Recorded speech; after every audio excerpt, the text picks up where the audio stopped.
अरहंताणम नमो अरहंताणम नमो अरहंताणम। ये विशुद्धि केंद्र, ये शांति देने वाला केंद्र है, शांत करने वाला केंद्र है। शरीर शास्त्र की दृष्टि से इसके बहुत सारे काम है।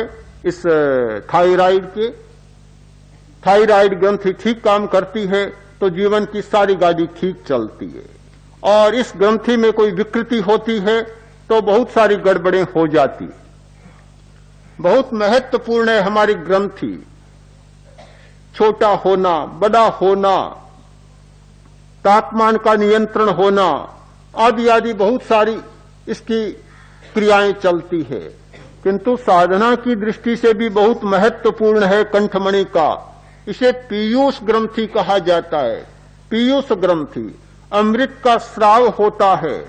जिस व्यक्ति ने इस ग्रंथि का मूल्यांकन किया और कंठ को ठीक से समझ लिया, उसने निर्विकल्प साधना को ठीक से समझ लिया। सारे विकल्प पैदा होते हैं मस्तिष्क में, हम मानते हैं ऐसा, किंतु सही नहीं है। वास्तव में सही नहीं है। विकल्पों का मूल कारण है हमारा स्वर यंत्र, भाषा और मन। मन की सारी प्रवृत्ति भाषा के द्वारा होती है। आप सोचें, बोलें, स्मृति करें, कल्पना करें, चिंतन करें, सब भाषा में होगा। और बात जाने दें, रात को सपना भी आता है तो भाषा होती है। परीक्षण किया गया, आदमी को सपना आ रहा है और उसका स्वर यंत्र बिल्कुल सक्रिय, स्वर यंत्र बंद हो जाए, सपना नहीं आएगा, चिंतन नहीं होगा, स्मृति नहीं होगी, कल्पना नहीं होगी, कुछ भी नहीं होगा, कोई विकल्प नहीं होगा। जिस व्यक्ति ने कंठ का कायोत्सर्ग करना सीख लिया, कंठ को शिथिल करना सीख लिया, स्वर यंत्र को बिल्कुल कायोत्सर्ग की स्थिति में ले जाना सीख लिया, उसने विचारों पर और विकल्पों पर बिल्कुल काबू पा लिया। फिर कोई अलग से प्रयत्न करने की जरूरत नहीं है। निर्विकल्प होने का सबसे सुंदर और सबसे सरल उपाय है कंठ का कायोत्सर्ग। कायोत्सर्ग पूरे शरीर का भी किया जाता है और कायोत्सर्ग देशीय भी होता है, आंशिक भी होता है। एक अंगुली का कायोत्सर्ग, एक नख का कायोत्सर्ग। आपने सुना है व्यायाम, व्यायाम मर्दन। पुराने लोग मर्दन की कला में बहुत कुशल होते थे, बहुत अच्छा मर्दन करना जानते थे। एक केवल केसों का मर्दन, मर्दन दबाना केसों का, केवल चमड़ी का मर्दन, चमड़ी का नहीं, केवल रोमकूपों का मर्दन, त्वक मर्दन, रोम सुहाए, हाँ रोम सुहाए, रोम सुहाए तया सुहाए। आगम की वाणी है, रोम सुहाए तया सुहाए, यानी त्वचा को सुख देने वाला मर्दन। वह मर्दन जिसमें केवल चमड़ी को सुख मिलता है, वह मर्दन जिसमें केवल रोमकूपों को सुख मिलता है। अट्ठी सुहाए, वह मर्दन जिसमें और कुछ नहीं, केवल हड्डियों का मर्दन होता है। और वह मर्दन मांस सुहाए, जिसमें केवल मांस पेशियों का मर्दन होता है। जैसे मर्दन शरीर के हर हिस्से का होता है, वैसे ही कायोत्सर्ग भी शरीर के हर हिस्से का होता है। रोमकूपों का कायोत्सर्ग, चमड़ी का कायोत्सर्ग, अस्थियों का कायोत्सर्ग, मांस का कायोत्सर्ग, शरीर की हर कोशिका का कायोत्सर्ग। जिस व्यक्ति ने कायोत्सर्ग की साधना कर ली, उसने साधना का सारा द्वार खोल दिया। कायोत्सर्ग कोई सामान्य प्रक्रिया नहीं है। हमने मुनि जीवन स्वीकार करने के साथ साथ कायोत्सर्ग का संकल्प लिया। कितनी बार कायोत्सर्ग करते हैं, बार बार करेमि काउषगम, कायोत्सर्ग करते हैं, किंतु कितना रहस्य है कायोत्सर्ग का। शरीर को छोड़ देना, बिल्कुल छोड़ देना और शून्य अवस्था में चले जाना, सब महत्वपूर्ण है कायोत्सर्ग। किंतु साधना की दृष्टि से इतना सा कंठ का कायोत्सर्ग, स्वर यंत्र का कायोत्सर्ग हमारे लिए बहुत मूल्यवान और बहुत कीमती है। जब यह कायोत्सर्ग होता है तो विशुद्धि केंद्र अपने आप उसके साथ साध लिया जाता है। नियंत्रण करने वाली पीनियल ज्योति केंद्र और उसका सहायक नियंत्रक दर्शन केंद्र पिट्यूटरी, और उसमें और बहुत कुछ जोड़ने वाला है हमारा यह विशुद्धि केंद्र, एक आनंद केंद्र, अंतर्भावों को उद्घाटित करने वाला। लेस्या के परिणाम जब जब सामने आते हैं, हमने दर्शन केंद्र को तेजोलेस्या माना है। ये तेजोलेस्या का स्थान है। तेजोलेस्या के विचार यहां आते हैं। शुक्ललेस्या का प्रारंभ ज्योति केंद्र से होता है और ज्ञान केंद्र तक चला जाता है।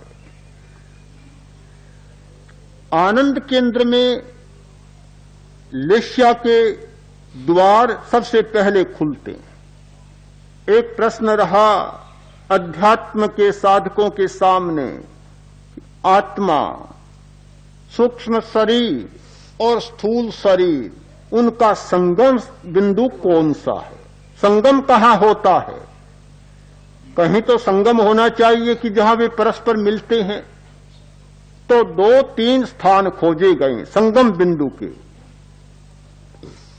एक संगम बिंदु है ज्ञान केंद्र, यहां आत्मा और शरीर का मिलन होता है। एक संगम बिंदु है दर्शन केंद्र, और तीसरा संगम बिंदु है आनंद केंद्र, यहां आत्मा और शरीर का मिलन होता है। आचार्य अकलंक ने, दिगंबर परंपरा के बहुत बड़े महान आचार्य हुए हैं, उन्होंने एक बात लिखी कि साधक को ध्यान हृदय से ही शुरू करना चाहिए। आनंद केंद्र के ऊपर ही ध्यान करना चाहिए, नीचे ध्यान नहीं करना चाहिए। ध्यान के बारे में 2 धाराएं रही है। कुछ आचार्यों का मत रहा कि प्रत्येक चैतन्य केंद्र पर ध्यान करना चाहिए, और कुछ आचार्यों का मत रहा कि नीचे के चैतन्य केंद्रों पर ध्यान नहीं करना चाहिए। ध्यान का प्रारंभ यहां से आनंद केंद्र से ही होना चाहिए, क्योंकि नीचे के केंद्रों पर ध्यान करना बड़ा खतरनाक होता है। यद्यपि शक्ति केंद्र शक्ति की साधना के लिए बहुत जरूरी है, किंतु शक्ति केंद्र बहुत खतरनाक भी है।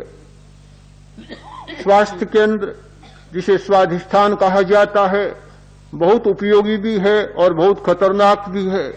तो नीचे के केंद्रों में खतरा भी बहुत है, इसलिए उनका मत रहा तो ऊपर से शुरू करना चाहिए। और जब ऊपर से ध्यान होगा तो नीचे के केंद्र तो अपने आप समाप्त हो जाएंगे। जब ऊपर से कुछ नहीं आएगा तो नीचे वाले क्या करेंगे?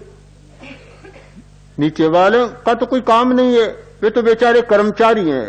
ऊपर से कुछ मिलेगा नहीं तो नीचे वाले कुछ भी नहीं करेंगे, अपने आप शांत हो जाएंगे। जब ऊपर से आता है तब नीचे वाले सक्रिय होते हैं और उनका नाम बदनाम होता है। विद्यार्थी का नाम था मूर्खदास, नाम है रख दिया किसी ने। निरीक्षक आया और नाम पूछा, बच्चे तुम्हारा नाम क्या है? बोला मेरा नाम है मूर्खदास। बोला भी नाम तो तुमने बहुत अच्छा रखा, बहुत बढ़िया नाम रखा। विद्यार्थी तपाक से बोला इतना बढ़िया लगा तो आप रख ले, मैं कोई दूसरा रख लूंगा।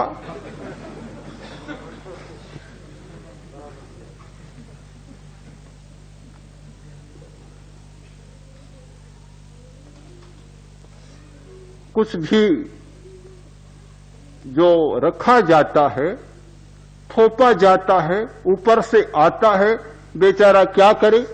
रखने वाले मूर्खदास रख दिया तो भी हो गया, कोई विद्वान दास रखते तो विद्वान दास, अकलदास भी हो जाता। जैसा रखते वैसा हो जाता, उसका वे क्या करे। तो ये बेचारे नीचे की क्या करें। इनको तो जैसा रख दिया जाता है, जैसा थोप दिया जाता है, वैसा काम करना पड़ता है। इनकी कोई अपनी स्वतंत्रता नहीं और इनका अपना कोई स्वतंत्र दायित्व नहीं। स्वतंत्र दायित्व शुरू होता है हमारा हृदय केंद्र से, आनंद केंद्र से। यहां से वास्तव में एक ऊर्ध्व गमन की प्रक्रिया शुरू होती है और यहां से हमारा नियंत्रण केंद्र शुरू होता है। हमने एक चार्ट देखा शरीर शास्त्र का, आधुनिक शरीर शास्त्रियों का, बहुत महत्वपूर्ण है, अभी आया नहीं यहां। उस मनुष्य का पूरा शरीर दिया है और उसमें पूरी व्यवस्था की है, एक फैक्ट्री की, एक बड़े कारखाने की। तो यहां से शुरू होता है, यहां जो आता है यह ललाट का भाग, ज्योति केंद्र का भाग। तो इसके बीच में एक ऑफिस रखा है, यह मैनेजर का ऑफिस है, जो सारा मैनेजमेंट यहां से होता है। मैनेजर यहां बैठा है। अब नीचे जाता है तो सारे के सारे वे ऑफिस के विभाग आते चले जाते हैं। तो ये मैनेजर का, मैनेजमेंट का सारा है, ये यहां से लेकर हृदय तक है। और नीचे तो सारा का सारा मजदूरों का विभाग है। ये तो सारे मजदूर है, पेट मजदूर, सारी मजदूरी करता है और कुछ भी नहीं करता। तो इसलिए कुछ आचार्यों का मत रहा कि ध्यान वहीं से किया जाए जहां से सारी व्यवस्था का संचालन होता है, तो ऊपर से किया जाए। 5 केंद्र, तेजस केंद्र, आनंद केंद्र, विशुद्धि केंद्र, दर्शन केंद्र और ज्योति केंद्र। इन 5 केंद्रों की क्रिया और उनके संबंधों की संक्षिप्त सी चर्चा आज मैंने की। मैं मानता हूं कि प्रेक्षा ध्यान करने वाला व्यक्ति प्रेक्षा ध्यान पद्धति की सबसे महत्वपूर्ण प्रक्रिया, जो चैतन्य केंद्र ध्यान की प्रक्रिया और उसके साथ साथ की जाने वाली लेस्या ध्यान की प्रक्रिया, उसके गूढ़तम रहस्यों को जान लेता है तो सचमुच अपने व्यक्तित्व का पुनर्निर्माण करने में वह सक्षम हो जाता है।